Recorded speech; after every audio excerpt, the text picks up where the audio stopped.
Hi, everyone. The biggest night in Hollywood, the 92nd Academy Awards are finally here, and we are live breaking down the films, the fashion, of course, speaking to all the movie stars you can handle. I'm Jeremy Parsons, host of People Now. You're watching People and Entertainment Weekly's Red Carpet Live, brought to you by Indeed. I am here at the Montalban Theater in Hollywood with a great crowd of people that are very excited to be here. It's People's Oscars viewing party. That's going to be happening a little bit later this evening. We've got a lot to get to with People and Entertainment Weekly editors and experts that are going to be breaking down who we expect to win tonight at the Oscars, as well as some celebrity guests that are going to be here. But I'm not alone. Out on the carpet, we've got Entertainment Weekly's executive editor-in-chief, J.D. Heyman, as well as Lola Ogunnaike, the host of Couch Surfing on PeopleTV. Guys, how you feeling? What's the vibe out there? The vibe is soggy. I would say starry and soggy. What do you think, Lola? It is wet, it is cold, we are freezing, we are damp, but we are not going to let anything rain on our parade today. We are going to have a red hot time on this red carpet if it kills us. We're doing everything we can here. I don't know if you've seen the movie The Revenant, but that came out a couple of years ago, and it was set in Canada and snow and bad conditions, and this is quite like that. There's actually water bearing down on the tent above us, so sometimes you see it pooling like Lake Superior. At any moment, this could be an ice bucket challenge. You know what? Speaking of The Revenant, Leonardo DiCaprio is nominated today for Once Upon a Time in Hollywood. We got to bring it back to the tonight, well, right? today, yes, Leo will be here in a different movie, in a movie that was set here in sunny California. That's right. And you know who else will be here this evening? So many people. Brad Pitt. Brad Pitt. One of my favorite people. Yeah, Greta Gerwig. Oh my goodness. See? Laura Dern. Renee Zellweger. Oh, Cynthia Erivo. Should she win tonight, she may EGOT. She may be an EGOT. She may be an EGOT. One of the youngest ever. And she's got an Emmy, she's got a Grammy, she's got a Tony, but she doesn't have the O. She needs the O. But she's nominated for 2 categories, Best Actress and Best Song, so she may walk away with the Oscar. I think she's going to get something. I'm not letting her leave without at least a little chocolate Oscar. Speaking of EGOTs, I want to take it back to an ego, a very humble ego, Mr. Jeremy Parsons at the Montalban Theater. Yeah, I'm here with People digital editor Zoe Ruderman. Zoe, good to see you. How's it going? You look lovely tonight. You excited? Thank you. I'm very excited. Yeah, so talk to us about this event. It's the People Oscars viewing party. What exactly is going to be going down here? Yeah, we're going to be watching the Oscars all together on the red carpet. Yeah, right. Exactly what it sounds like. So we have tons of people here. Everyone looks really good. I see some very good looks. As you can hear, everyone's very excited. So it's really fun to get everyone together. Everyone's really into the movies. We're all going to be like breaking down all the looks. It'll be fun. One thing that's pretty crazy that we've been talking about a lot at the office, we've been even talking about it here a little bit before this live show, is that now fans can actually text People Magazine. Did you know you wanted to do that? You didn't, but you do need to. But don't you want to? Tell us about this. Yeah, so we just launched this last week. It's the same platform that a lot of celebrities are on, so like J-Lo, John Legend, Ellen. You can literally text them. It's not an app, and now you can text people. So you literally open your phone as if you were texting your friend. It's 212-479-1704. When's the last time you had to memorize a phone number? I don't know. It's been a long time. And you can text us. You can follow along. We're going to be sending out videos and boomerangs and photos from the red carpet. We sent out some Fashion Week stuff yesterday. So it's just another way to communicate with us. It's really fun. And it might be me responding. It might be Jeremy. It might be Dan Wakeford. We're going to rotate through. Yes, see who mans the phone there. As you mentioned, People's Sexiest Man Alive, John Legend, does use this already. How we feel about John Legend, everybody? Pretty good, Sexiest right? Man Alive for sure. Also, Jennifer Lopez is using it, so stars are already on board with this. I just got a text from Kerry Washington that I assume was meant only for me. Right, it was giving a little sneak peek about the Oscars. Okay, so get in, guys. The number one more time. 212-479-1704. All right, you can check that out. Let's take a look at one of the Best Picture nominees that a lot of people are buzzing about, finding out more right now about the film 1917. Watch. I've read a lot of diary entries from soldiers just to sort of understand the headspace of a soldier back then. We also work with a military advisor doing military training and military drills, and just spending time together and sort of bonding and just trying to get through it. Yeah, I think over time, you know, the characters are different, but I think we're quite close to our characters in ways, and I think just doing it all day, every day, we became close to the characters, and through all the little tiny alterations that were being made on the script and the process, the characters came closer to us too. I'd done a job, the job before that, which was emotionally and physically like the toughest job I'd ever done. And so I remember coming home, and quite soon after I got the audition, and towards the end of that job I thought, like, I've got enough energy to do it, and absolutely I can do it, but if you ask me to sort of talk about it, I'm gonna feel like I'm gonna cry, like I can't. And that's, I think, Schofield's thing, is I think he's got, like, I've got a way of doing this, I can get through this, but don't make me talk about home. Don't ask me about this, because if I go there in my head, I won't come back to this, and this is where I am. And so that, for me, was something I drew on with Schofield. Yeah, for me, there was nothing really, something that I drew on from my own life, but there was something in particular. There was a photo in the costume department. They had a big photo reference wall that was a big wall and filled with pictures of soldiers and stuff. And there was one picture I saw of 3 soldiers and 2 soldiers standing either side this one man that was very straight and, you know, your average sort of World War I soldier. And there was one man in the middle that had all of his coat undone, his shirt was all twisted, and he was leaning against the truck. And there was something that just reminded me about Blake with that soldier. You know, even though they're in the middle of a war zone, he just seems so, you know, warm and charming, and I liked that. And I saw that the man had 2 rings, one on his middle finger, one on his pinky finger. And I took that and I put it on Blake, so every time I looked at it, it made me think of that photo. 1917. All right, look who we have here. Ashley Iaconetti and Jared Heyman, Bachelor Nation favorites. Aww. It's so good. And hosts of the People Oscars viewing party tonight. Good to see you guys. How you feeling? Great, how are you? I'm good. You guys are already out here getting the crowd pumped. For you, when you're normal, I know you're big movie buffs. When you're not here or kind of immersed in the Oscars thing, how are you watching the Oscars on a typical night? Pretty blandly. Oh, really? I mean, yeah, definitely at home on the couch. There was one year that we did go to an IMDb party, and that is how we met our wedding planner. He planned the party. What? Yeah, he planned the IMDb party, and then he planned our wedding. We were very lucky. So who knows what comes out of this one, right? Exactly. You might find your wedding planner tonight, or your future husband or wife. Let's talk about this. 9 Best Picture nominees tonight. 1917, Once Upon a Time in Hollywood, Parasite, The Irishman, so many. Who are you rooting for? Who is your favorite? We've only seen about half, and I feel so bad that I haven't seen Little Women yet, because the 1994 version is one of the dearest movies in my whole life. Right. I haven't seen it because my sister and I are making each other see it together, and we just haven't lined that up. So you're holding off. So I can't include that, but from everything else, Joker is my favorite, and I think Jared's. Yeah, I'm a big comic book guy, so Joker's definitely my front runner right now. Joker is incredible what they're able to do. You look at, like, on the scheme of all the movies that are nominated, and the fact that Joker has been done before, and there are all these preconceived notions about what the character's like, and for Joaquin Phoenix to have come in and done that, it's incredible. Let's talk about this a second. You guys are such film buffs, you kind of work some movies into your wedding. Tell us how that went and what exactly you guys did.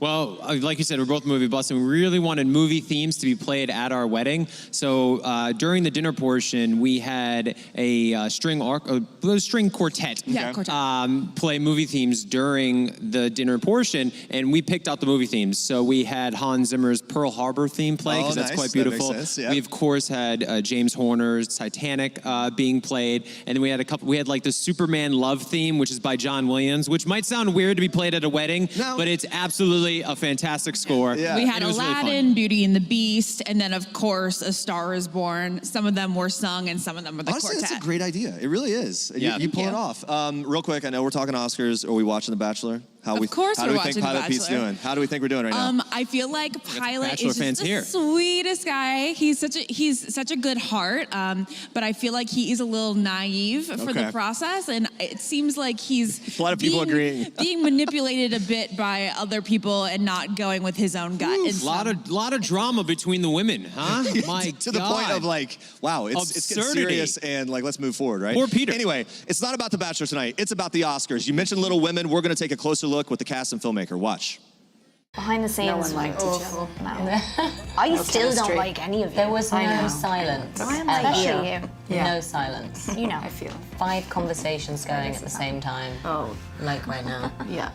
Constant. But the amazing thing about women is that you're able to have 5 different conversations and also still go, yeah, I know. I said, yeah. You're able to tune in. Totally. Imagine the enthusiasm of knowing you're on a great project, multiplied by the fact that there's a lot of people in it, multiplied by the fact that it's a lot of young people, multiplied by the fact that everyone's very happy to be there. So what was, I don't want to say cool, but like maybe doubly inspiring, I think, for me was our first AD, and Tracy Letts and Saoirse Ronan. We had been in Lady Bird. but to see their enthusiasm Greta's equaling mine, but then all these amazing new flavors that Greta gets to play with, like everyone was super excited to be there, and with good reason. Not to make an empty sales pitch, but I think like this is a very worthy thing.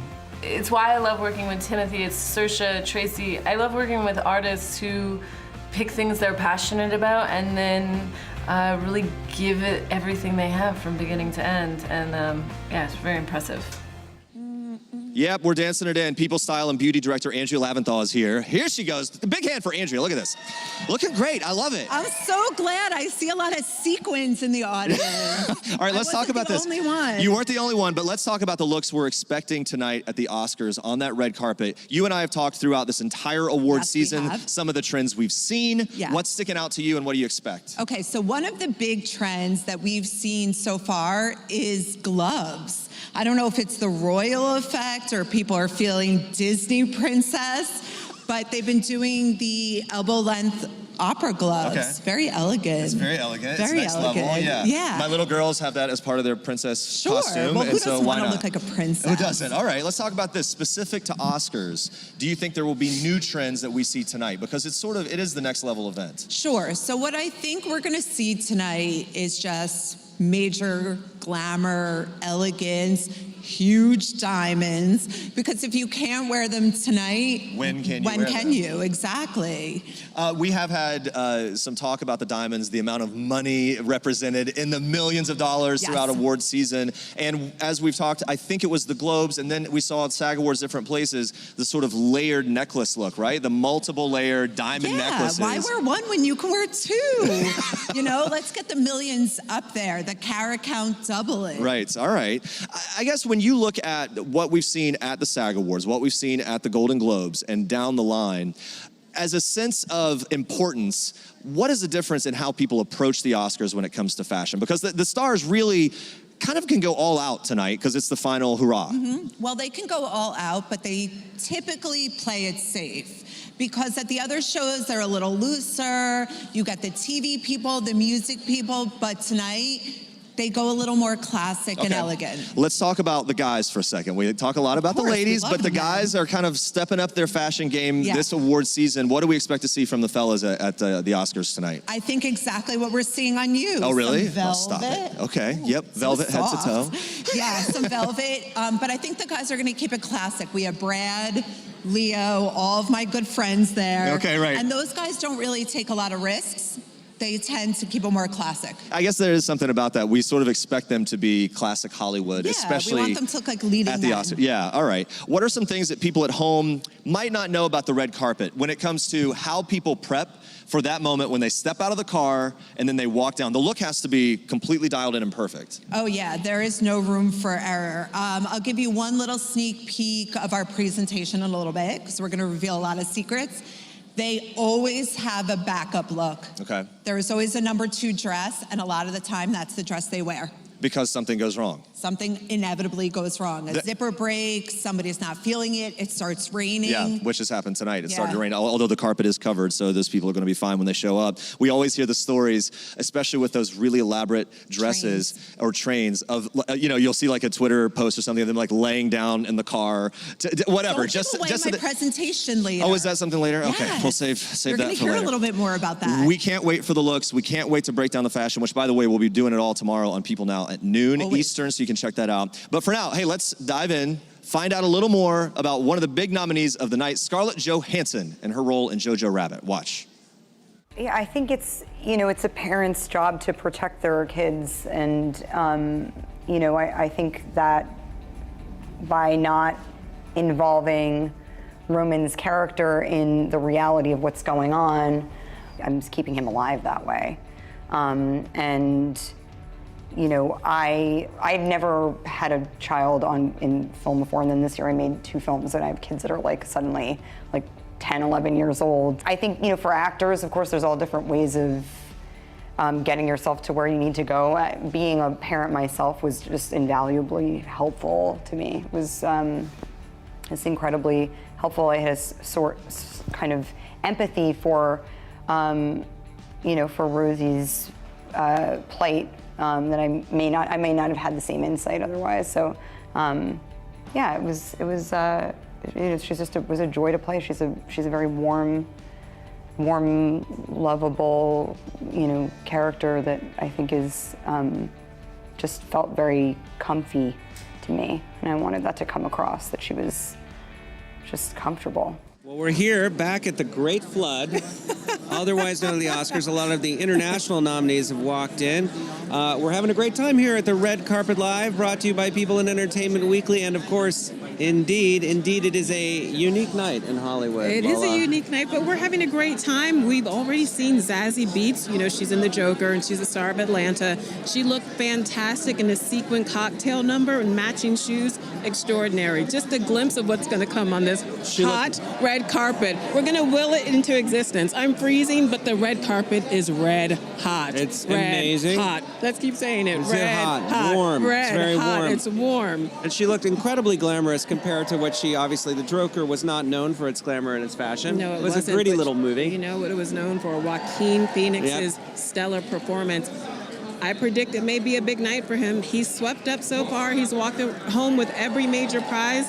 It's looking like it's going to be his night. What do you think, JD? I think that one, all the acting categories are looking pretty set. Now, you never know at the Oscars, but it does look like Joaquin Phoenix is the far and away clear front runner for Best Actor. So if you put money on your Oscar pool and that's who you put your money on, I think you're in pretty good shape.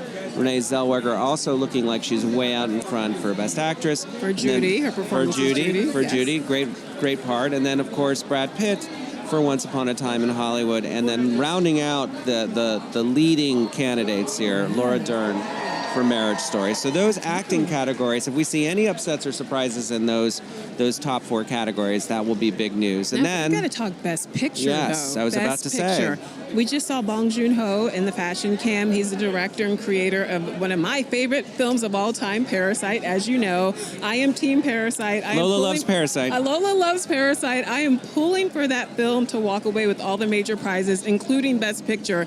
But you're telling me that it's going to be 1917's night. I do not believe you. I don't want to hear it. Well, listen, it's a funny one because 1917 has won all the major awards coming into it in this category. And you say they have metrics on their side. No, certainly. The numbers, if you're just doing the science, they would seem to be in the lead. But Parasite is sort of surging, deeply popular in Hollywood, so we don't really know. Parasite has the heart. It does. 1917 has the metrics and the numbers. Yes. So maybe heart will triumph over numerical numbers, right? Yep, it's true. Maybe? Yeah, maybe we'll see. And speaking of Best Picture, yes, Jeremy is in the Jared Hall. It's Jared Hall and Jeremy. Hi, Jared. Oh my goodness. Yeah, we're all here. Here we go. Entertainment Weekly senior digital editor Jared Hall here. Hey, Jared, how are you?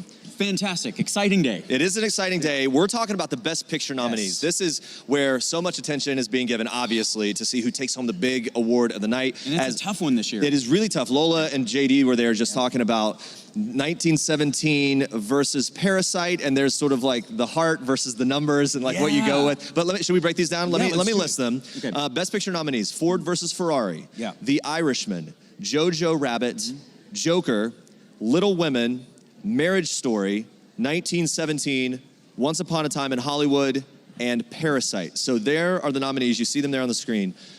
Jared, out of the gate, front runner for you. Front runner, this is tough because like JD and Lola were both saying, 1917 and Parasite have both been taking the big awards this year. I think I'm going to have to go with Lola on this and all of our predictors at EW. I think Parasite is going to eke out the win here. Well, you also look at nights like the SAG Awards and other nights throughout this season where they have taken home big wins. That obviously win, helps the momentum moving into Oscars. 100%, because a lot of the Screen Actors Guild voters are Oscars voters. So when you saw that reception for them at the SAG Awards when they won Ensemble, and well, not just with the win, even when they came out to present, that was a huge moment for them. And I don't think they realized how much Hollywood loves this movie. So that, I think, is a really big indicator. Also going for that movie, I mean, it won the top prize at the Cannes Film Festival. It also has a Writers Guild Award. It won the Ace Eddies, and it was one of the, it got a special award from the American Film Institute. So when it comes to all those accolades and all that moving forward, sometimes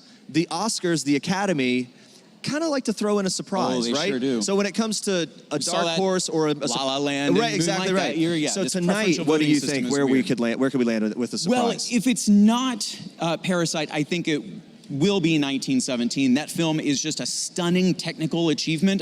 We've already heard some of the actors talking about that process of filming that movie and how many months of rehearsals and the very long takes and everything it took to make that film. Right. But yeah, if it's not those, which I don't see how it's not going to be one of those two, I think you cannot count out Jojo Rabbit. Sure, right. This movie is, it's actually been kind of split with opinions, especially among a lot of critics and such. It has an 80% on Rotten Tomatoes versus, though, the audience who gave it a 95% score. So people love Jojo yes. Rabbit. And then Scarlett Johansson, of course, with the double nomination. Yeah. It'll be interesting to see how that plays out for her in terms of acting categories. But let's talk more about that. Joker, how do we feel about, look, Joker came out, lots of people loved it. There were buzzes of controversy surrounding it as well. Yep. I don't know how that plays into Academy voters and their sensibilities. No, honestly, I think they're not looking at that. I think, I mean, you've got to also look at the numbers here. That film made over $1 billion worldwide, a large chunk of that money right here domestically. They're looking at the film and they are seeing Joaquin Phoenix is this movie. He's going to win Best Actor. There's no question. Right. Of course, we'll talk more about that later. But that film also has a lot of other great technical stuff going for it. You look at the cinematography. The score is phenomenal. Todd Phillips' direction is great. Todd Phillips, by the way, who did the Hangover movies, which you think about the transition from that tone, that style of movie to something like Joker, it's incredible. Should we talk about The Irishman? Because you've got this incredible cast, and that's one thing that's defining this year of award season. All the A-list that's rolling down that carpet. And The Irishman just has these legends in the cast. Robert De Niro, Al Pacino, Joe Pesci, Harvey Keitel. And Scorsese obviously did the film. Talk about The Irishman and how that was just, in some ways, when you look at classic Hollywood, just this great moment in cinema this year. I mean, first of all, to assemble all of those phenomenal actors, getting Joe Pesci out of retirement, essentially, because you have to for this film. He was so incredible. And who else to do it other than Scorsese, De Niro? Of course, yeah. It's got to be those guys. Only they could do it. But that film, and a lot of people have watched, we of course don't have box office totals because it's a Netflix film, so there's no real box office for it. It had to do its qualifying run and it made a little less than $1 million.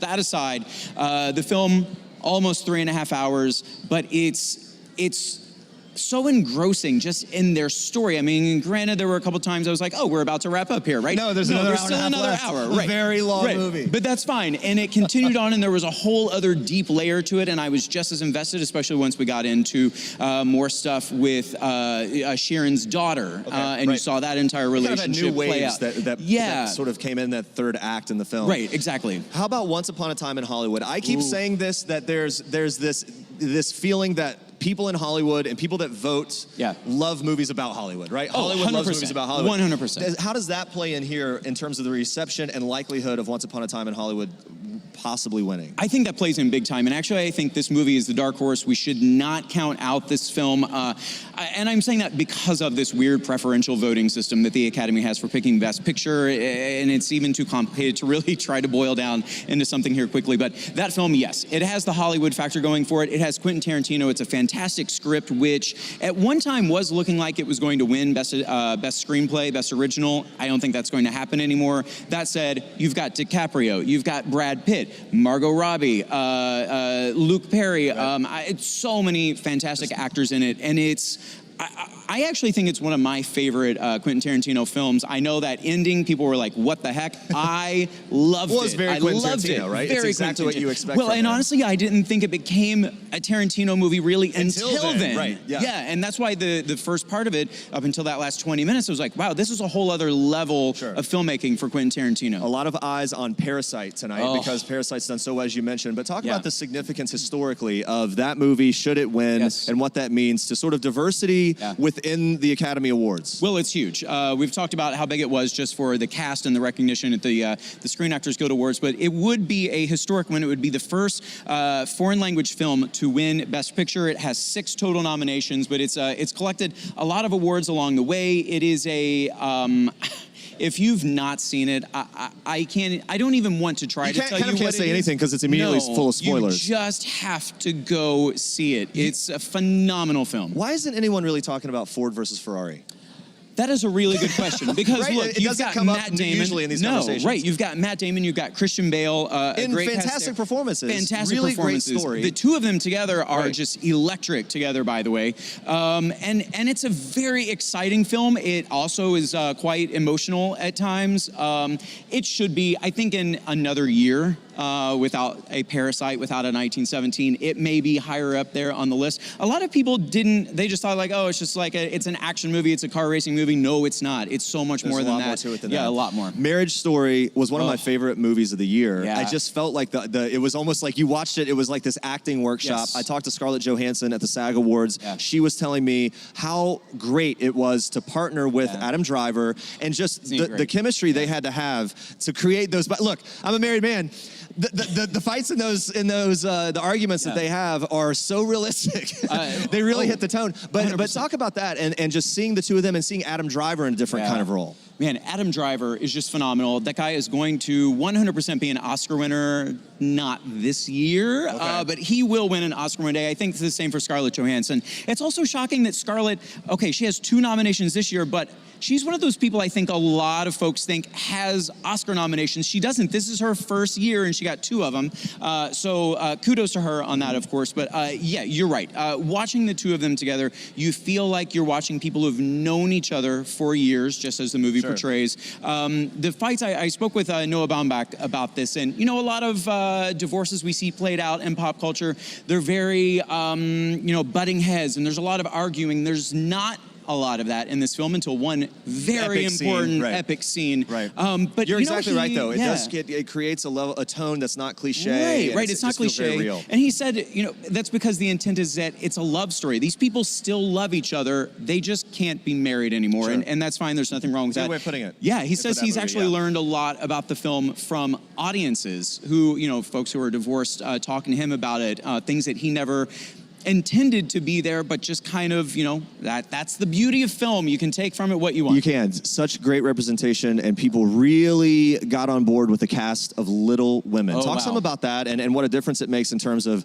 just an entry in this list. You look at it, Little Women stands out. It really does. In terms of everything. The cast, obviously lots of women in it, but then the type of story it is up against these others, it really, I don't know, I think it gives it an edge. It 100% does. Unfortunately, of course, Greta Gerwig did not get a directing nomination. She did get a screenplay nomination. She, like Quentin Tarantino in original, she in adapted category. I think for a while, folks thought, oh, this is hers. I don't know. I don't think so anymore. I think it might be Taika Waititi's for Jojo Rabbit. But yes, this film, I loved it. And it is different from the other Little Women. That's the big thing that a lot of people ask, why do we need another Little Women adaptation? Watch the movie, you'll see, because they just do something so...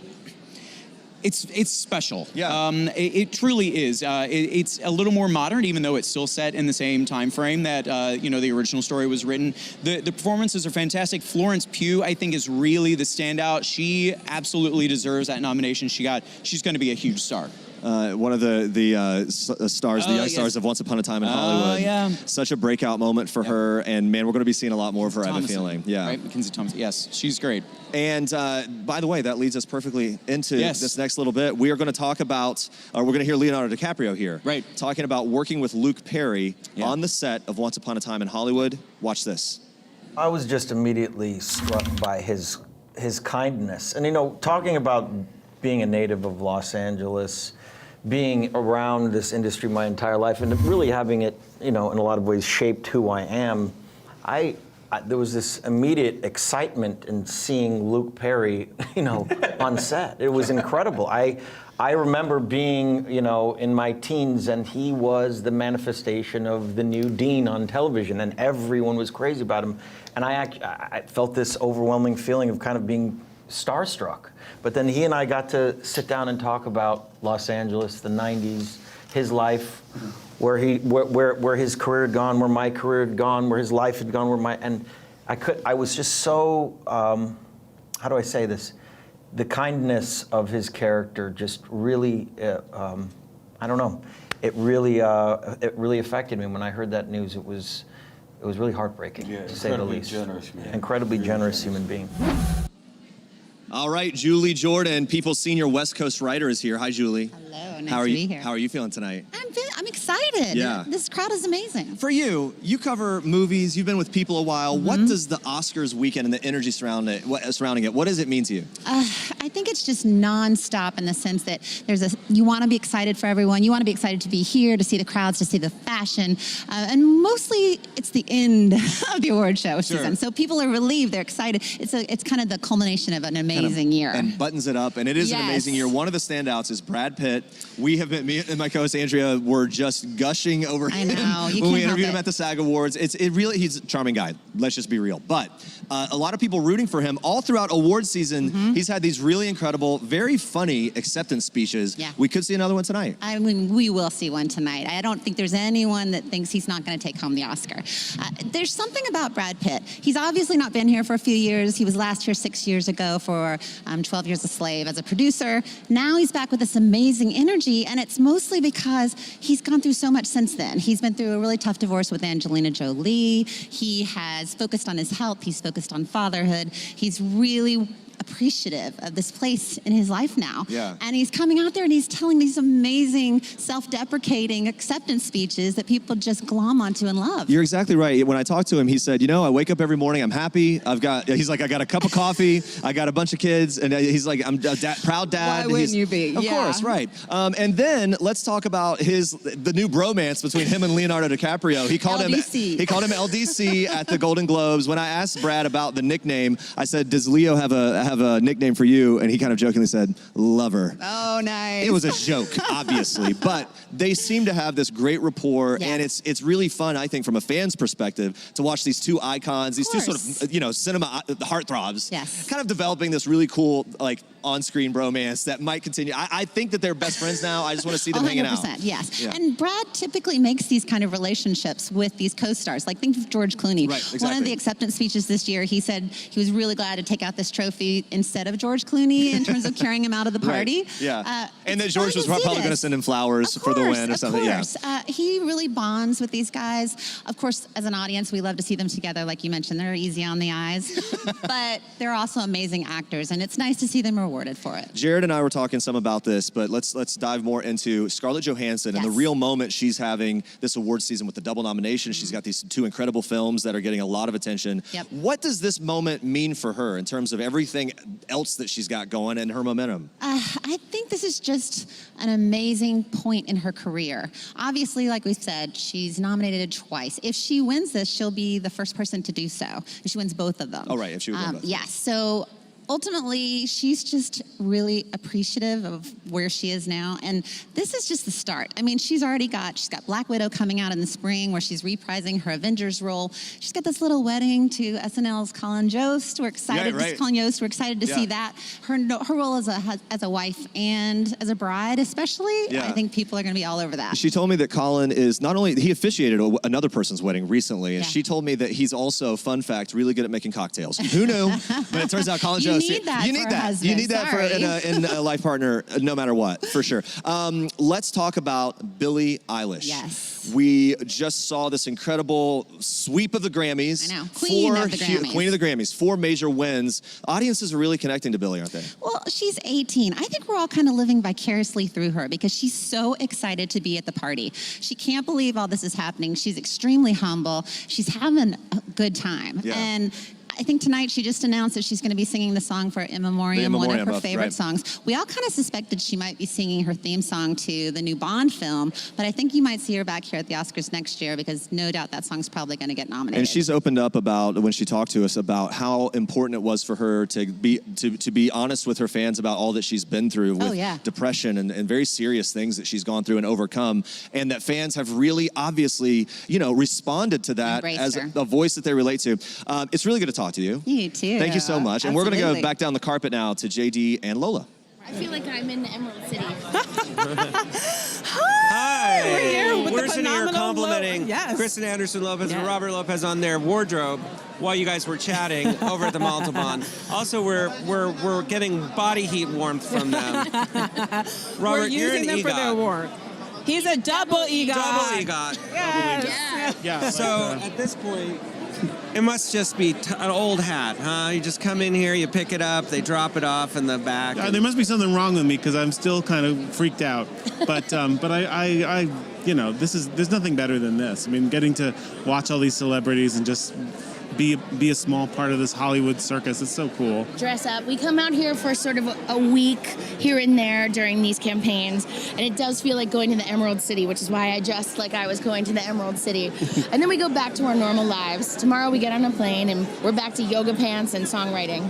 Your lives are anything but normal. You look fabulous, by the way. Thank but you. you two, how do you come up with hit after hit after hit after hit?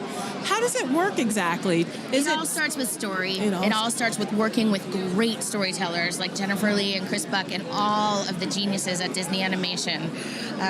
And we are lucky because they build a playground that inspires us, and songs bubble up. And many of them fall on the ground, but the ones that stay come from great storytelling. Let's talk about Into the Unknown. Talk about a great story and a beautiful melody. Last time we were together, it was at the Frozen 2 premiere, and you graced us with a little bit of that beautiful voice of yours.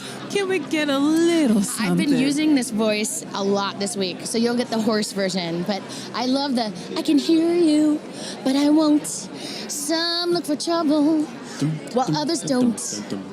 There's 1,000 reasons I should go about my day and ignore your whispers, which I wish would go away. Oh. That's pretty good. Adina Menzel is on the fashion cam right now. I think she's probably a little threatened by what has just happened here on the red carpet. I don't think so. She actually hears our demos every time she sings one of our songs. Yeah, she gets our version of it first, so she always hears my voice first, and then she tops it and pluses it as only Adina can. Well, the two of you collaborating together, do you I mean, obviously you come at these things from very different perspectives. That's right. When you're kind of arguing or debating what to keep, what to throw out, like who usually prevails in those kinds of conversations? What do you think? The truth, the best idea. Really, at the end of the day, best idea wins. Sometimes out of those arguments, we realize, oh, there could be a better solution that we can build together. Those are the best times. Yeah, you never want anyone to lose one of these arguments because then they feel stifled and stepped on. You want to find the way forward, the third way, the best way together. Yeah. Before we let you go, you guys, is there an unsung hero who helped you get here this evening? Yes. In fact, he's coming as our +1. Tom McDougall, who is the music supervisor. He's the person who hears every song first and says, yeah, I like it. Send it to the directors. Or you know what? Go back. I don't think we've found it yet. He's the one who sets up the orchestrations. If there's a tuba, he's hired that tuba. He's also the one who knows all the rock stars and gets the rock stars to sing them for the end credits. Aurora, he got Aurora, who is the Norwegian, and he's just a dear, dear human being. And so he's with us tonight. We're going to let you walk into the unknown. See what I did there? Oh, yeah. Well, these two rock stars are going to just clean up tonight, and we're going to throw it back to you, Jeremy, at the Montalban. Thank you guys so much. Love a good pun, Lola. Love a good pun.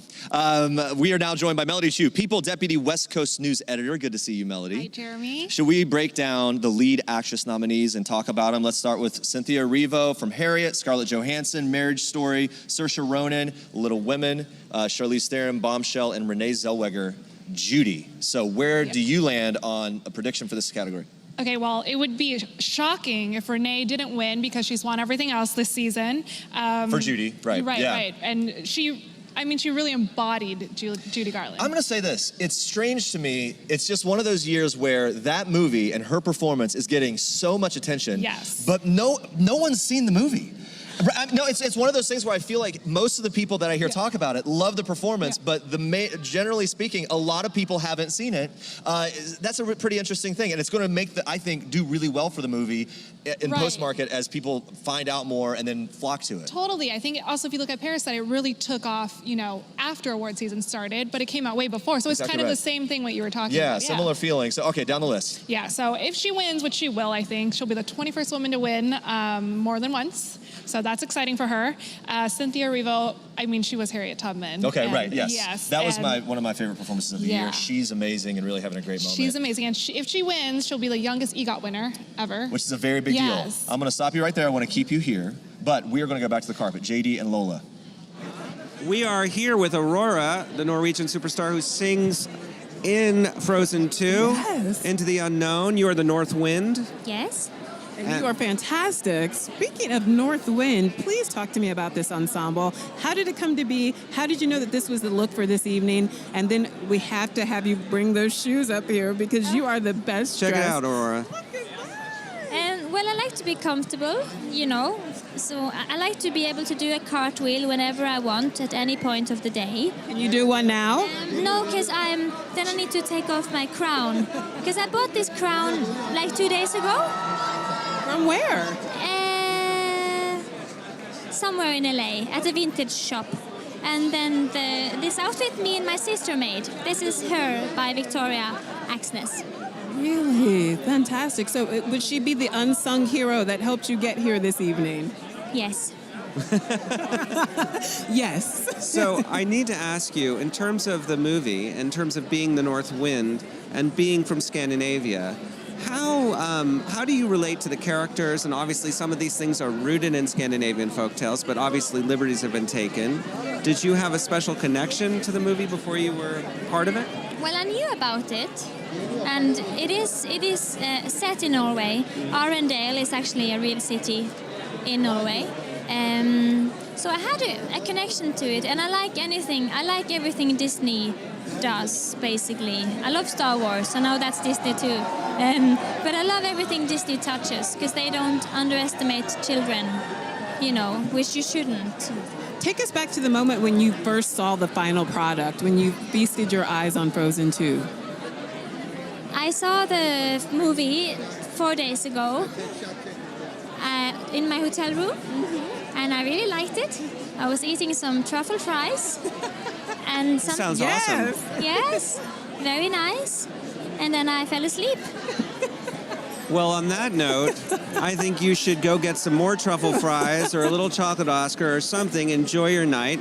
Thank you so much for stopping by. I'm going to toss it back to you, Jeremy, in the fabulous Montalban Theater. Yes, and Melody Chu still with us here. Now let's talk about the lead actor nominee, okay? Or nominees, all of them. The category. Here we go. Antonio Banderas, Pain and Glory. Leonardo DiCaprio, Once Upon a Time in Hollywood. Adam Driver, Marriage Story.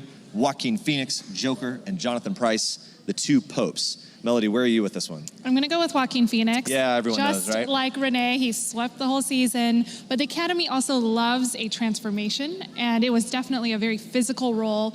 He became the Joker. And the fact that he was able to pull off that laugh in a way that gave it a backstory, it made sense, and it never lost tonally. It never became hokey or weird. It was always kind of this eerie, brooding thing. Right, and Heath Ledger won also for his portrayal, and it's similar. It was very real, and it felt like a real breakdown. Yeah. So, yeah. I would say that would be the biggest upset of any category if he didn't get it. Joaquin also showed a lot of love and kind of honored Heath Ledger in his previous speeches, so that would be likely, again, I would suppose, right? Absolutely. I think he's used also this entire award season to advocate for issues he's passionate about, whether, it's pushing for vegan fare at the different award seasons or going right after the SAG Awards to advocate for animals. Sure. He showed up in his tux, which is incredible. Yeah, he uses his platform to draw attention to things he really cares about. For you, who else stands out in the category? Is there anything else that really kind of got your eye? I thought Adam Driver was incredible in Marriage Story. There were so many wonderful performances there, but he really made that role feel so real. It's such a sad breakdown of a marriage, and I think a lot of people can relate, whether you're married or not. Yeah, no, absolutely. That we were saying earlier, there was a real authenticity about that. Antonio Banderas, not a lot of people have been talking about him, but a huge moment for him too. Right. And I saw a lot of critics saying if they could pick a winner, maybe him. But they don't think that he will win, but he should deserve it. And then, of course, Leo, Once Upon a Time in Hollywood. Yeah. We've been talking a lot about that, what a big moment it was for Brad Pitt, but also a big moment for Leonardo DiCaprio. It is, but he's had his years. Yeah, he's done his thing before. Yeah. He's good to go. And then let's talk about The Two Popes. That's something that, again, that's another one of those movies that I think is gaining a lot of steam in terms of attention because of the nomination for Jonathan Pryce here. Yeah, I think out of the category, a lot of these are more transformative roles, especially across the board. But in this lead actor nominee category, it's more of stepping into, Sure. Yeah. No, that makes sense. And I'll tell you this, we were mentioning a little bit earlier, if we bounced back to that lead actress category that we kind of got cut off on when we had to toss down, that Cynthia Erivo is just having such a big moment, big year. I'll never forget the story she told me when I interviewed her for Harriet about how she was at the airport moving her life from the UK to the US, and she was in tears because she was so scared. And it was like, I don't know if this is the right decision to make. And it was such a huge moment for her, even to the point where like the airline attendant had to like help her to the side so other people could board the plane. She did board the plane. She has had huge success on Broadway, and now she's an Oscar nominee, almost could be the youngest. Double nominee, and could be the world's youngest ever EGOT, which is a big deal. But talk some about her and what she's experiencing right now. I think she's so multifaceted, and that's something you're seeing more and more of. I mean, look at Renee, who knew she had, all those singing chops in her too. But I think Cynthia is sort of paving the way too for other actors, singers of color who might not be getting as much recognition as you would hope. I think if she doesn't win tonight, I hope she gets that Best Original Song, so she gets the Oscar. Too. I think it's going to happen. We're rooting for you. Fingers crossed. Thank you so much. We'll have more with you a little later. Now we're going to go back down to JD and Lola. So Brad Pitt, Leo DiCaprio. If you want to ask me who stole Once Upon a Time in Hollywood, it was Julia Butters. That's right.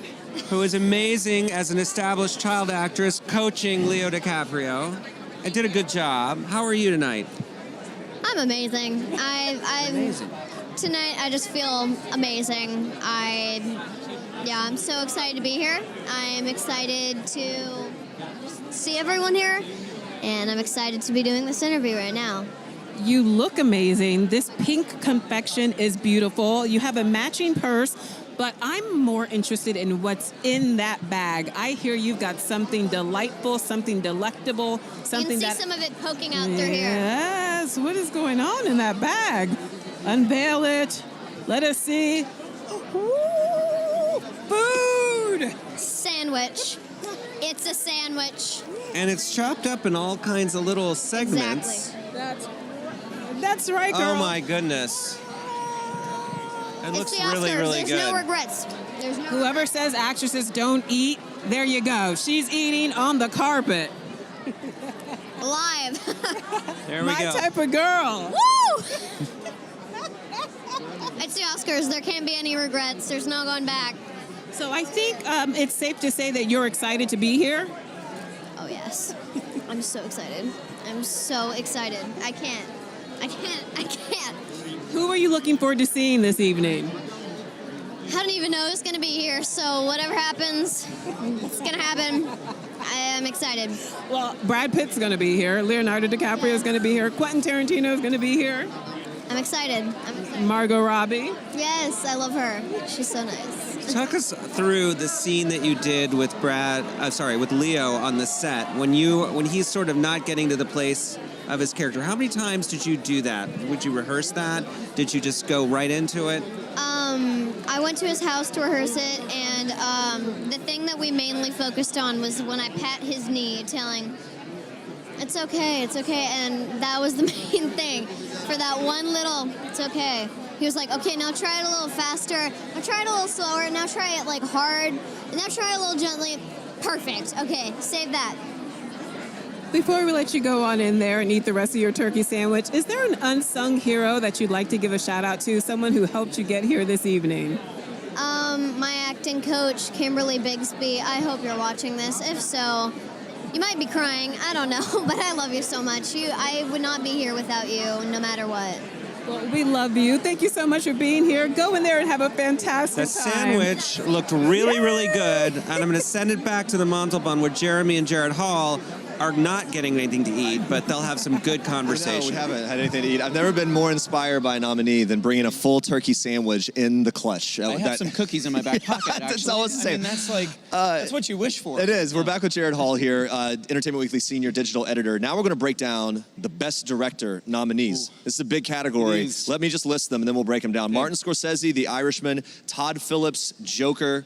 Sam Mendes, 1917. Quentin Tarantino, Once Upon a Time in Hollywood. Hollywood, and Bong Joon-ho from Paradise. Again, Parasite. I'm sorry, Parasite. Wow. It might be, was like it might be Paradise for them if tonight. they win Yes, tonight. yes. And that movie, of course, is the standout for we think is going to be the winner. But you tell me what stands out to you, front runner for Best Director. Okay, so this is a tough one, like we're saying. I think it's actually going to go to Sam Mendes for 1917. He was, well, that film at the Golden Globes, period, a surprise winner all over the place. They were not expecting those wins at the Globes, and that really catapulted them into this award season. I mean, you know, some people had seen the film, knew how great it was, but those wins really were like, oh, okay. And the following Friday, they opened wide and were number one with $35 million, something like that. That film, by the way, has gone on to make like 200-something million worldwide. It's so well. Fantastic. We're going to stop right there, and we're going to break down these more in just a sec. Jared, stick around. We've got Sebastian Maniscalco with JD and Lola. That's right, Jeremy. We have Sebastian Maniscalco here, one of the lions of American comedy, packing in arenas, and now, obviously, dealing with some of the titans of the movie industry in The Irishman. Pretty exciting for you. Yeah, for me, being a comedian, working with these guys was something that I never thought was going to happen. I mean, I grew up in Chicago, watching these guys as a kid, and next thing you know, I'm doing a scene with De Niro and Pesci the first day. So a little intimidating, a little anxiety-driven, but I'm here at the Oscars for the second year in a row, and I'm talking to wonderful people like yourselves and listening to every Elsa sing songs. Well, take us back to your first day on set, because you start you start the film with De Niro and Pesci. I mean, it doesn't get any better than that. No, I'm retiring after this, and I don't see myself ever working again. So, yeah. That's not true. It's been great. It's been great, but just even going to these parties with these guys and getting to know them on a personal level has been really, really special. Now, when you stepped onto a soundstage and you're looking at Robert De Niro and Joe Pesci and Martin Scorsese, how do you cope with the kind of jitters? Do they calm you down, or do they make you nervous? What do they, how is that? Yeah, I was extremely nervous the first day, and once we did that first scene, after that, it was kind of off to the races. I really had no time to even think about being nervous or whatnot, but I would be lying to you if I said I wasn't sleeping the 2 nights prior to doing this. So it was, I could perform in front of 20,000 people at Madison Square Garden, but you put me in a scene with those two and it gets a little hairy. Okay, your people are saying that you've got to go, but really quickly, before we let you go, you have a lot of people. She's giving us a wrap almost right as now. many people as there are Elsas one on the person red who's carpet. like, it's over. It's over. But before Whitney we let you Tancred. go, really quickly, is there an unsung hero who helped you get here this evening? Someone you'd like to show some love to, give a shout out to? My entire family and my wife. My family's been so supportive. My mother, my father, my sister, my wife. Doing this business and being on the road a lot, especially with 2 kids at home, is quite daunting. And my wife has been unbelievable. And my parents were there, my sister were there when I came out here in 1998, and I moved 2 blocks away from where we're here now at the St. James Apartments. Didn't know a single soul in Hollywood, and here I am. So pretty cool. Here you are. Well, have a wonderful evening and congratulations. Thank you so much. Take care. Enjoy your night. See you soon. You got it. Sebastian Maniscalco, we're going to throw it back to the Montalban, where amazing things are happening with Jeremy Parsons. I got to tell you, I am such a fan of Sebastian Maniscalco. I love his comedy. And hearing that story, this whole sort of rags to riches, moves to Hollywood, doesn't know anyone, right across the street from where the Academy Awards are going. And now, fast forward to this moment, he's walking the red carpet. It's part of that Irishman cast, which was unbelievable. Right. Jared and I, we have been talking about the Best Director nominees. Yes. You were talking, just kind of breaking down Sam Mendes' nomination for 1917. The technical aspect of that film has been getting a lot of attention. Does the Academy typically respond well to that kind of thing, particularly the technical feat? 100%. You look at a movie like Life of Pi, he won for that, directing that film because of things exactly like that. With this movie, it's a war movie, first of all, so you have everything that comes with a war movie. Right. But then the coordination of things and the incredible sync that 100%. everyone has to have. Yes, and a lot of those, the explosions are kind of, they're practical effects. There's nothing CG about that movie. But then also those very long takes, these, 8 to 12-minute takes, choreographing, rehearsing all of those, and getting that movie just right to have that one-take feel. It's an incredible accomplishment, and that's why I think he is going to win for that. Bong Joon-ho is right up there with him. For Parasite, right. Yes, for Parasite. But I think he's going to get, the writing for original screenplay. Okay. He's going to get that, and probably Best Picture as well. So Bong Joon-ho's not going to go away empty-handed. Right, no matter what. Okay, let's break on down here to, let's talk about Martin Scorsese, the Irishman. For Martin Scorsese, obviously, he's Hollywood royalty. Yes. He is someone that traditionally, the Academy has rallied around before. Sure is that has, something we'll see tonight? Oh, yeah, this is his 9th directing nomination. He's only won once, which is just a travesty. He should have won several other times, but of course he won. It's crazy. 13 years ago for The Departed. It feels like it was 5 years ago. I remember the moment where it was like the yeah. longest standing ovation ever. It was this big moment of finally, right? Finally, right. Finally for that win. Yes, the Academy loves Martin Scorsese. He, of course, came under a little heat the past few months for his comments about, the big, like Marvel movies and such. The superhero movies, not feeling like cinema. But that aside, he's moved on. He's moved on, as should all of us. That film is just, as we talked about when we were breaking down Best Picture, it's a real feat as well. The story spanning as long as it did, I was not bothered by the changing of their ages. Some people did talk about that a lot with Robert De Niro, the effects that were used to age him or to make him younger and different. Didn't bother Some people were distracted, right? Did not bother me one bit. I thought it was done pretty flawlessly, actually. And the cast, they're all great. It's a fantastic script by Steven Zaillian, who in any other year would probably win for his script. But yeah, I mean, The Irishman, he absolutely deserves to be in this category. Let's talk about Todd Phillips and the Joker movie. Joker was incredible. We were mentioning this before, and Todd Phillips, really as a director, showing so much range when you think and consider 100%. What he did with The Hangover. I actually was talking to Ken Jeong not long ago about that and how he was so excited because he has known Todd Phillips personally now for a long time, since doing the Hangover movies, jumping out of the trunk, the whole thing. But he said... Can't forget that ever. But he said that he knew that Todd Phillips, it wasn't surprising to him at all that he was able to pull this off in terms of the tone and kind of carrying this dark overture throughout that whole movie. Right. Well, I mean, if you really think back to not just the first Hangover, but all of those, there really is, there is a dramatic thread in those movies. And it might not be as obvious on initial retrospect. You remember those crazy, funny, hysterical moments. But yeah, Todd Phillips knows how to handle drama, and often people who are in comedy are the best at drama. Sure. So I think a lot of people felt Todd Phillips didn't really earn the right to be able to direct this movie, and I think that's just absurd, especially once you look at it. Yeah, I think a lot of people did not expect this from him, and that's really where this nomination's coming from. And what a great moment for him personally, right? Oh, to have taken that challenge, knowing that he faced some headwinds in terms of people doubting his ability, and then boom, lands it so strongly, and now the nomination. It would be a big night for him. Quentin Tarantino, Once Upon a Time in Hollywood. Let's just say this, at the People After Party after the SAG Awards, Quentin Tarantino, Leonardo DiCaprio, and Brad Pitt all hung out in their section together until 10 minutes before the party was over. A lot of times people at that level will kind of in and out. They'll make an appearance and leave. And I think the reason for that, as we watched them there, was that there's this real bond between them that you're able to kind of pick up on. That showed in the movie too. Oh, absolutely. I think it shows in all of his movies. He has a real connection with his actors. He's an actor's director. He loves acting. He loves the art of it, and he really showcases that on screen. He knows how to make his actors shine, and they appreciate that.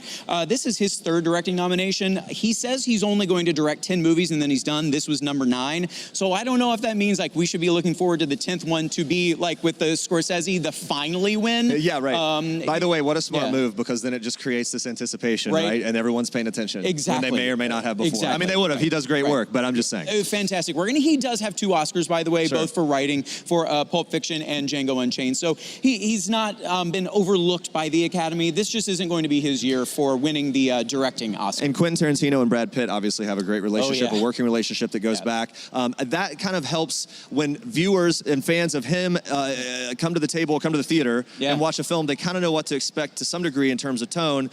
When you have those familiar actors as well, you get it that they've got that chemistry. Yeah, and you often hear actors and directors talk about, there's kind of, it's an unspoken language between us. We get each other, and you don't really know, what they mean, but you don't really know what they mean unless you've been in a similar kind of situation. But they just understand what what they expect from each other, what the other wants. Quentin can probably just be like, hey, why don't we do it again with oh, right, I gotcha. I know what you want. I don't even have to, you don't have to give me details. And like you said, that all really shows on screen. And this film is, as I mentioned earlier, it's one of my favorites of his. He just unleashes this story and showcases Hollywood. Literally some shots all around this theater where we are tonight. Another great director, Ryan Johnson, is with JD and Lola right now. Let's take a listen. Hi, Ryan. How you doing? I'm doing so good. So your handlers are saying we only have one question. Oh my gosh. What should we ask you? This is a lot of pressure right now. The knives are out for us. The knives are out right now, man. It's do or die here. Yeah. You must be thrilled with the phenomenal reception of this film, though. You know, that is a good question. I like that question. No, it's been so much fun because we made this movie entirely just thinking about the type of movies I used to go see with my family when I was a kid, and we'd all have a blast in the theater. And so we just made this movie wanting to give audiences a good time.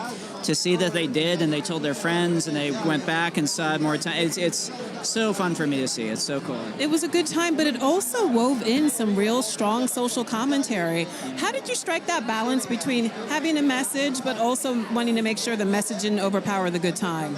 Well, I think the best entertainment always has something on its mind, and that doesn't mean it's like wagging its finger at you or preaching at you, but it means it has some themes that it's thinking about. It's got some stuff that it's, chewing on. And hopefully you leave the theater having felt like you had like a truly entertaining time, which means you had fun and you also, there was a little bit more to that I can maybe process afterwards, Now, before you run off, I have to ask you, the enthusiasm for this cast and for this type of storytelling has been so huge. People are asking you if you will get at least some of these people back together to solve another murder mystery. Well, I'm already talking. I'm writing what hopefully will be the next one right now. But the idea is it would be Daniel Craig as the detective, whole new cast, whole new case, whole new location. It's just like doing another Hercule Poirot mystery like Agatha Christie did, So we'll see. Fantastic. So we'll look forward to another body and twists and plots and knives and poison. That's right. All right, take care, man. We got 3 questions. Thank you. We shoved in 3. Shoved in 3 questions for Ryan Johnson. Have a great evening. Have a good evening. And back to you, Jeremy. 3 questions. Snuck them in, and three fantastic questions. You got them all in there. Ryan Johnson, an incredible filmmaker, writer, and director. And I think back, we were just talking some about him. He caught my attention, even though he's had his hand in the Star Wars universe. But I remember Looper is where he really grabbed my attention. Did you guys see Looper? It is a fantastic time travel sci-fi film. Time travel is tricky because sci-fi lovers will take you to task for if you mess it up. And he did not. That film is phenomenal. It is a must-see. And, of course, he also directed some episodes, I believe all, or not all the final season, but Breaking Bad, some of the best episodes of that show as well. He's incredibly talented. Someone else very talented, Diane Warren, down the carpet with JD and Lola. Oh, hey there. We're here with one of Hollywood's most legendary songwriters. She's just cranked out the soundtrack of our lives. Diane Warren, shimmering here. Good to see you. Nice to see you. Thank you. You look incredible. Thank you. I think you've got the best accessory of the night. You have a beaded treble clef around your neck. I thought I had a cast with number 11 on it because I've been nominated 11 times. Can see that. My friends did that. It's my 11th nomination. 11 I'm a lucky nominations. elephant with a trunk up. Let's see how lucky it is. So, the first time you came to the Oscars must have been unbelievable. What is it like at time 11? It's more exciting than ever, especially this song, which was from a smaller movie. And, frankly, it was a long shot. So even getting nominated, and because the message of the song really resonated, I'm standing with you. And wait till you see her perform. Wait till you see Chrissy tonight. So Chrissy Metz is on the fashion cam, and she is performing your song this evening. It's going to be, oh my God, it's going to be amazing. What can we expect? Expect to be blown away. Now, Diane, when you were growing up and you were going to the movies, do you remember a particular moment or film or song that really inspired you to go into this line of work? There wasn't one movie, but I remember seeing Hard Day's Night by the Beatles. I have older sisters. I just always loved writing songs. I think it's natural. Like my first big hit was a song called Rhythm of the Night. That was in Berry Gordy's The Last Dragon in 1985. See, I have 5 decades now. This is my 5th decade. Diane, nomination. please don't underplay that song. You know, that is one of the best songs ever written. fully aware. DeBarge performed it. Yes, DeBarge. I will break out into that song Go right on, now. do it. Go on. To the beat of the rhythm of the night. Yeah. Dance until the morning light. Forget about the worries on good. your mind. 'Cause you can leave them all behind. Perfect. And then there's like a na, You're going to na, Hollywood. na, na. No, no, no. There we Yeah, go. at the end. Na, na, na, na, na, na. Who doesn't know that song and who doesn't love that song? Well, I really like it. And Yeah. She's Well, you know, I she's mean- going to do the new version of it. You We're heard it citing here her. first. A collaboration. It Lola happened here. Ogunnaike, It Diane happened Warren. Well, we're going to let you get on inside. Thank you so much Thank for you being so here. much. Have a wonderful So great evening. to see you. Great to see you. Best of Thank you luck for tonight. all the beautiful music throughout the years. Thank you. Appreciate it. So, Jeremy, we'll take it back to you at the amazing Montalban Theater. I have the second act of DeBarge here with me. Really? Oh, getting the dance moves in. I like that. Oh, I can do that a little bit, but I'm alone, and so it's weird, and everyone's looking at me and thinking I'm real weird. Sorry. Laura Dern on the fashion cam there, we saw a little earlier. Just such an incredible performance when she, just became this attorney in Marriage Story. It was really great. Guys, there's so much going on and so much to talk to, so many people to talk to, so much to talk about. If you're just tuning in, you're watching People and Entertainment Weekly's Red Carpet Live. One of the biggest nominees of the night that everyone's excited about, Parasite. And we're going to take a closer look with the filmmaker and cast. Watch. 영화 재밌기 때문 아닐까요? 특히 부자와 가난한 자 얘기를 다룬 영화인데 그렇게만 얘기하면 사실 또 너무 심각하게 생각할 수 있지만 우리 다송이는 완전 예술가 재질인데 무슨 편지를 그린 거죠? 자화상이에요. 역시 저는 뭐 사회학자는 아니죠. 정치 경제를 분석하는 사람도 아니고 단지 그게 그냥 우리 주변 일상에 늘 있어서 자연스럽게 표현하게 되는 것 같아요. 창작자들은 아마 다 그럴걸요. 네. 주변에 항상 우리 길을 가다가 사람 하나만 1초만 스쳐 지나가도 저 사람은 가난하구나, 저 사람 지금 힘들구나, 아니면은 와, 저 사람은 정말 부자구나. 그들의 냄새를 맡잖아요. 길에서 스쳐 지나가도 그냥 자연스러운 일인 것 같아요. 네. 옆에 두 배우분들 보시면 되게 이렇게 스위트하게 생기셨지만 평소에 워낙 폭력과 거리가 먼 그런 인물들이에요. 영화 속 인물들이. 예. 싸움 한 번 안 했을 것 같은 인물들인데 사실 또 되게 착하고 어리숙한 사람들이고 영화 속에서. 그런데 그런 사람들이 이상한 상황에 얽히고 얽혀서 결국은 폭력의 순간에까지 도달하는 거니까 이들 인간 자체의 어떤 악함이나 이런 문제가 아니라 무엇이 이 사람들을 폭력의 순간까지 몰고 갔을까? 그런 걸 한번 재밌게 생각해 볼 수 있는 영화인 거죠. 네. Well, we would like to say that the sun may be peeking through the clouds just as we have Dean Charles Chapman and George McKay here from 1917. Thank you for bringing the weather from England. I know, I'm sorry. Yeah, we feel very responsible actually. It's all your fault. This is I you. know, right? Yeah. So Well, sorry. this is, it's to make. This is a first time for us. We just wanted to make the situation as comfortable as possible, Exactly. and stick to what we know. What is going through your mind? Your first time at the Oscars. You must be thrilled, but also a bit overwhelmed. It's a lot to take in. It's exactly that. To be honest, it's a lot, but it's a thrill. It's really lovely. Yeah, we're buzzing. You're what? Buzzing. Buzzing. I thought that was like some British colloquialism I hadn't heard, but it's buzzing. Buzzing is actually something we do use here. I wanted to ask you both. I mean, this was obviously a grueling shoot for both of you, and you had to do a lot of intense things.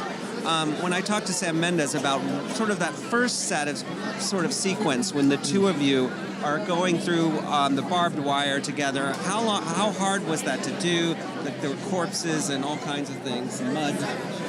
Yeah, do you know what? The No Man's Land sequence for me was one of the difficult ones. I mean, they was all difficult, but that one in particular, I think because the conditions that we were filming in were very realistic. I always say that the mud is equivalent to walking on ice. That's how slippy it was. And that bit in particular, having to crouch with all the heavy gear on and the gun, our quads were burning by the end of the day, Yeah. And then there was the scene at the end, Sam was saying that they just had you run, and there were about 8,000 extras running at you, and you had to just stay focused. Were you freaking out as all these people were falling down? Well, that's the thing. We'd rehearsed for a long time, and that was actually, it wasn't meant to happen when I get knocked over. And but the rule always was like, unless Sam says stop, you don't stop.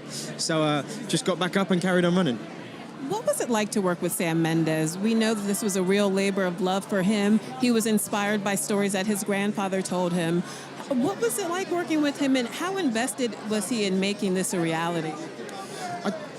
Well, firstly, it was amazing. Like Sam's a proper master. Like he's a really lovely man, but as a director and as a storyteller, he's just got this incredible understanding of kind of the architecture of storytelling, of how and when you give information, like in images, in words, in sounds, to create a reaction, and just to kind of have access to be around that process, and just the way his head works was wonderful. And but as you say, this is a very personal story for him, and this is the first time he's written a script too. So it's just, I think you kind of feel that innately. You feel that innately, and he brought that to the production and brought it to the way that with this, everyone had to be working on every element of the scene all of the time. So we were rehearsed as a whole crew for 6 months before we shot, and that was led by Sam's kind of personal drive to make this happen. So it was, we've got him to thank for that, really. So we're getting the tap, which means you have to go to another trench here on Flanders Fields. I like that, JD. You know, I can roll my World War I anecdotes. I'll quote a little Wilfred Owen now for you. War poets. They study them over there, but not so much over here. But anyway, nice to see you both. Nice to see you. And have a great night tonight. Thank you. Have a wonderful evening. We're going to take it back to you, Jeremy, in your Montalban Theater, where it's insulated and warm and people are comfortable. It is insulated and warm here at the Montalban Theater. If you're just tuning in, this is where all the activity is about to take place a little bit later, the People official Oscars viewing party. Guys, how you feeling in here? Let's hear it. Kind of filling up. Things are filling in, and it's going to be a fun night ahead, that's for sure. The Oscars, by the way, kicking off at 8 p.m. Eastern on ABC. You can check that out. But we're glad you're joining us here. Melody Chu, People Deputy West Coast News Editor, is back. Let's break down this category. Supporting Actress nominees. Here we go. Kathy Bates, Richard Jewell, Laura Dern, Marriage Story, Scarlett Johansson, Jojo Rabbit, Florence Pugh, Little Women, and Margot Robbie, Bombshell. So what sticks out to you? Predictions, frontrunner.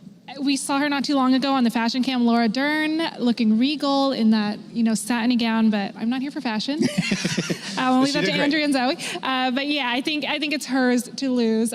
She was so much fun in that movie. I mean, she provided the comedic relief when it was really a heavy rest of the cast. They had to deal with a lot of heavy matter. But yeah, she really added some levity. And there was a lot of response in here when Laura Dern showed up on the screen. You guys are fans, right? It seems that that's the case. All right, who else sticks out to you in supporting actress nominee category? I think Scarlett Johansson. She has 2 nominations. I said that earlier, so if she wins, she's actually setting a record. Nominated twice. If she wins, she'll be the first woman, actually. Yeah, supporting actress for Jojo Rabbit, such a big thing for her. And then Florence Pugh, really a breakout moment for her with Little Women. Yes, and that movie, I mean, it did really well and it was embraced, but you haven't seen that many guesses that she might take the win, but I think she really had a wonderful role. That could be one of those surprise upset kind of things. No one really saw it coming, sort of the dark horse. Should we move on down to supporting actor? Yes. You ready for this? Big category here. Joe Pesci for The Irishman, Al Pacino, Brad Pitt, Once Upon a Time in Hollywood, Anthony Hopkins, The Two Popes, Tom Hanks, A Beautiful Day in the Neighborhood. I loved that movie. Tom Hanks is my guy. That's my number one. And I was so happy with what they did, how he embodied Fred Rogers. It was incredible. Who doesn't root for Tom Hanks? He's just such a nice guy. You want him to win everything, but I do think it's Brad's. I know, my heart is with Tom, but my head knows that it's actually. But we all want to hear another Brad speech. Right. And he's going to be so funny and charming. And so yeah, a big showing here for The Irishman. Joe Pesci and Al Pacino. Will they split the vote? Is that how it works? I think so. I mean, going head-to-head is tough. But gosh, what a great category. These are all legends, right? Yeah, they definitely are. And obviously you mentioned Brad Pitt. Anthony Hopkins, The Two Popes. Anthony Hopkins has this incredible career. He comes through, he just kind of sneaks in, right? Like he delivers these incredible performances. But when it comes when it comes to sort of the buzzed about people and performances, that one sneaks in for me. I think so too. I mean, when you see the rest of the category, he definitely is more of a, not an outlier in terms of his craft, but yeah, the rest of the lineup is definitely more like buzzed about, like you said. I think Brad is really interesting considering how long he's also been in the industry. He's never won an Oscar, only for producing. A lot of attention here. The kids from Jojo Rabbit there, kind of loving life, living their best life at the Oscars red carpet as they're showing up. Can you imagine being that age? Watch them. These kids are loving it. Oh, they're stars. You wonder if they like rehearsed it. Like, hey, we're doing it together. They're We're not gonna walk nervous the at all. carpet. They're not nervous at Yeah. all. They're just enjoying the day. As that's kind of what you want to see. Oh, and they're jumping. It's kind of what you want to see, right? With kids especially, you realize like, wait, this is supposed to be a night of fun. Yeah. The competition's one thing, but it's such an important, incredible night to just have fun with the movies. Anyway, it's Jojo Rabbit was such a standout. You mentioned Scarlett Johansson, but all right. So predictions for the category for supporting actor. You already said it. Yeah. So wait, did we say all we want to say about Anthony Hopkins? I think we did. How about Tom Hanks? Did we say everything we wanted to say other than like just showing more and more love for him? Did you guys see Tom Hanks as Mr. Rogers? Yeah, in the room here. We're at the Montalban, the people viewing party that's coming up, and people just love him. And Rita Wilson. I mean, And whenever she yes, shows up, yeah. exactly I want right. to see them together too. Yeah, the Hollywood's #1 couple. Yep. All right, good stuff. Let's go back to JD and Lola down the carpet. We'll talk a little more in a bit. Hey, guys. Hi, I thought we were Hollywood's #1 couple. I don't know. We are. I don't know what happened there, but he's referred to someone else as Hollywood's #1 couple. And I'm like, How much fun are we having this evening? and we're having a great time, and you know why? That's because we can't feel our feet or any limbs, and we're just somehow in a hypothermic daze. But who needs feet and who needs limbs when you've got all this glamour on the red carpet? So many people have come to this town and thought the same thing you're just saying. Like, who needs a soul when you could have fame and glamour or limbs? Oh, JD. No, it's too much fun. Heyman. It is terrific to be here with you, Lola. We're actually seeing a whole lot of stars coming into the red carpet, and as I said earlier, the sun may be coming out, or at least the rain has stopped, which means that we are not going to drown here tonight. And we are getting a real insight into this Oscars. I mean, it's sort of a nice night this evening. Everybody's in good spirits. That's true. People are not feeling bad about the weather. No one's letting the rain dampen their good time at all. Not and at that's all. really nice to see. And I chalk that up to you. You think I Yeah, I am think the you're ray the of one. sunshine. Yeah. I'm the one who brought the sunshine. Did you like my singing with Diane Warren? I thought, in fact, I got notes and texts and all kinds of things. They were like, who is that talent, that raw talent that has not yet got a recording talent contract? And it is you. Now, I reluctantly am going to cede our airtime back to Jeremy and Jared at the Montalban Theater while we rehearse. That's it. It's the Barge. Remember them? They were great. You guys are amazing. The talent, the two of you, the voice, the vocal talent that they have. All right, so Jared Hallback, let's talk about adapted screenplay. The tough category. You're all about this category, by the way. This one, well, because it's been so, I mean, several categories have been through the course of Oscar season, but I think this is where we're going to see Taika Waititi take home an Oscar for his adapted screenplay of Jojo Rabbit. And based on when the two young actors from Jojo Rabbit were just on the carpet we were watching here, I think here in the audience we have a lot of Jojo Rabbit fans. Is that true? Yeah, okay. See? Yeah, we were talking about this earlier. Some in Hollywood are kind of split on it, but audiences love this movie. I am with the audience on that. I love this movie. So I think Taika Waititi, get excited, everyone. He's going to win, I think, an Oscar. So if you have ballots, if you're placing bets, that kind of thing, mark Taika Waititi for that one. Yeah, so and also nominated in adapted screenplay, The Irishman, you mentioned Jojo Rabbit, Joker, Little Women, The Two Popes. That's a tough category. It is a tough category. If anyone is going to, I think, take it from Jojo Rabbit, I mean, look, Steven Zellion's script for The Irishman is fantastic, but this might be one of those, like, because we didn't nominate you for director, this is where... we'll give you this one, right? Right, this is where Greta Gerwig could win. She had the momentum coming into to the Oscars. All right, now let's move on to original screenplay. Hey, explain the difference a bit, if you Okay, so original screenplay, obviously, it's from someone's own original idea. Adapted screenplay can be based on a poem. It can be based on, like in the case of Joker, that story does not exist anywhere, but because the character existed, that's why it becomes adapted. By the way, seeing Billie Eilish here. Check out Billie. Billie Eilish. Billie Eilish will be performing the In Memoriam, the song that accompanies that segment tonight. Yeah, and we were talking earlier, like about what a year she's had. We just talked to her at the Grammys a couple weekends ago. 4 wins, and the takeaway for me in talking to Billie Eilish then was just the humility she has. Like 100%. no one was more surprised about her wins than her. She didn't even want them. Right? She's like, Ariana Grande, this is yours. Right. He's like, no, it's yours. All right, we're going to go back to JD and Lola with the director of Parasite. We are here with director Bong Joon-ho, the man who's taken Hollywood by storm with Parasite, and Sharon is a very helpful translator. We want to start by asking you, has it just taken you aback how Hollywood, how America has embraced this film? 모르겠어요. 그러니까 미국 헐리우드도 그렇고 뭐 일본이나 프랑스나 여러 나라들이 이 스토리 자체가 가진 어떤 독특함과 새로움을 잘 받아준 것 같아요. 그러니까 뭐 부자 가난한 자 얘기는 사실 많지만 그거를 전개하는 방식이 되게 새롭기 때문에. So it's not just Hollywood, France, Japan. We've received so much enthusiasm, and I think everyone's been very receptive to how new and unique this story is, because there have been so many stories about the rich and poor, but perhaps not quite like this. It's not only one of the best films of the year, it's one of the best films that I've ever seen. How do you react when people like me gush and gush and gush about how much they love this film? Are you tired of this overwhelmingly positive reaction, or do you love it every time you hear something this powerful? 한국 속담 중에 이제 칭찬은 자던 말도 춤추게 한다라는 그런 프로버브가 있는데 계속 춤을 추는 기분이야. 신나서 수만 번 들어도 질리지 않을 것 같아요.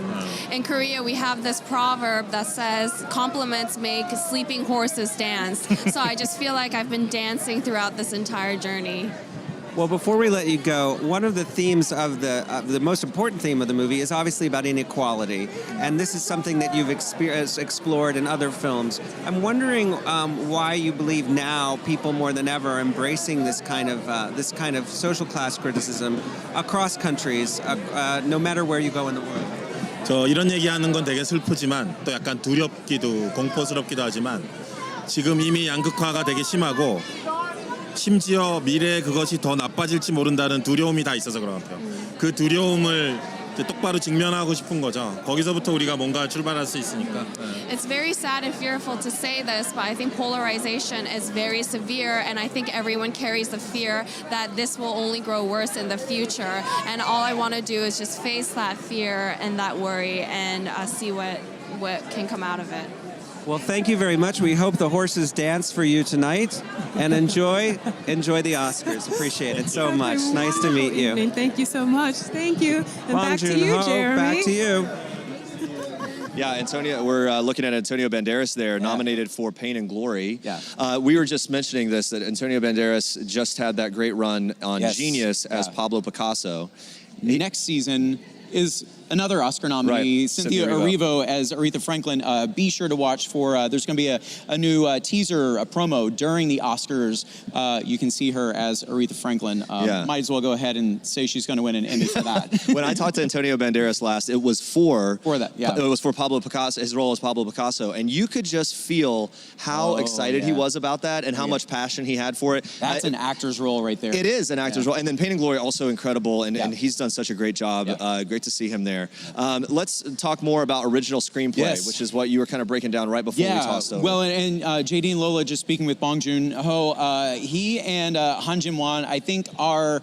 Again, mark your ballots. I think they are going to win original screenplay here because it's just such a, like we were saying, a wild and twisted. It's funny. It's dark. It's there were times. I mean, my hands were sweaty watching that movie. Well, you just didn't know what was going to happen. No, not at all. It was so unpredictable, and that's what makes it a great screenplay because you couldn't tell what was going to happen next. But some good competition in this category. Well, when you think about Once Upon a Time, Quentin Tarantino taking real Hollywood history and morphing it into his own version of things in the way that only he can do, that to me is a strong contender. 100%, Quentin Tarantino, who also won the Globe, of course, gave that very memorable speech where it's like, there aren't a lot of people to thank because I did this by myself. We know what he meant, but only Quentin Tarantino, I think, could get away with wording it that way. But Rian Johnson, we've also spoken to tonight. His screenplay for Knives Out is just so much fun, and as we've already heard and seen, it's going to be developed into more. So that's a good sign that a script and a story works, especially an original story, which is what audiences want more of these days. Well, Knives Out also struck that really unique tone. It's something that we see in a lot of these nominees, that it was able to find its own note in a way that if you read it on the page, maybe wouldn't make sense at all, but he had it in his mind. He was able to, put it on paper and then more importantly, put it on screen. And Rian Johnson's got an incredibly unique sensibility for that, I think. 100%. And I feel like that's one of those movies where it's just like, you have to tell the actors, just trust me, it's all gonna work. I mean, the words were there. It's kind of like, what's the final product gonna be? And he's someone they can trust, and it worked out all right. A Marriage Story, you mentioned, it just has, again, we keep saying, and you can only say so many things about how authentic it is, but but there's something about a writer's ability to put those words on paper and make them very real. And I mean, to me, that's an incredible accomplishment. Oh yeah, it's because it was so grounded, authentic. You're watching and you felt every beat of those characters' lives, and you know how much they were kind of fighting for what they felt was right in the end for their son, for themselves. When it comes to original screenplay, war stories have done really well in the past. 1917, Sam Mendes, we talked about the technical feat a lot, but talk some about creating a story that, in spite of the fact that we've all seen a zillion war stories, it stood out and felt new.